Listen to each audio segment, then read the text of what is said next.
Okay, greetings, welcome everyone. Okay, let's look at some of the more practical sides of your practice, how to improve it. Now, when you're watching your thoughts rise and fall away, there's a accumulation of stillness that takes place. Now, if you pay attention to the stillness, you'll notice that it's like a fabric that's underneath the mind, it's underneath the thought forms, and there's a sense that the thoughts, the feelings, the consciousness itself, the physical matter, everything is dependent on this fabric of stillness, which is underneath.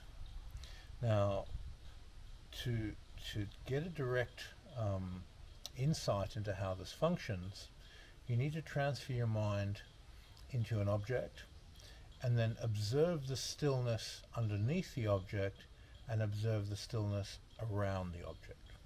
And you'll notice that the stillness underneath the object has a different feeling of pressure or negative pressure, sort of vacuous pressure, than the space around it. So if you, let's say, put a crystal in front of you and then you transfer into the crystal, pay attention to it. Once you're fully absorbed into concentration on the object, stillness is accumulating. Pay attention to the stillness underneath the crystal itself. As you do this, you'll get a sense of there's the form of the object, there's stillness underneath, and you form a measurement of how much Akashic vacuum or emptiness is accumulated underneath that for the form to exist. So with something that weighs 1 kilo, you have a 1 kilo type of vacuum in the emptiness underneath it for the energy to vibrate in and out of emptiness. And to generate a sensitivity of this, first you pay attention to the stillness that accumulates in your meditation. When you watch your thoughts rise and fall away, stillness accumulates. If you concentrate on a meditation object, stillness accumulates. That's your first door. Then mental transference to the object, pay attention to the stillness under the object, and then pay attention to the stillness around the object, and you'll notice a difference in the stillness. Now you have a contrast. One area has a type of vacuity towards it that is greater than another area. And this is where you start recognizing what we call limited Akasha, where there's an Akashic substance underneath things which allow those things to exist. It's like an Akashic blueprint. And the energy vibrates in and out through the blueprint to keep the form constant. Well, it's not actually constant, but keep the form changing more slowly. This practice allows you to mentally transfer into objects, frequencies, people, energies, spirits, deities, various high forms of spiritual consciousness, and to go to the stillness underneath the deity and then rise into the consciousness of the deity, and then from there experience the body, the energy of the deity. So we go stillness, then mind, and then from mind we go into form. And this relationship of mental transference into objects is very, very, very important.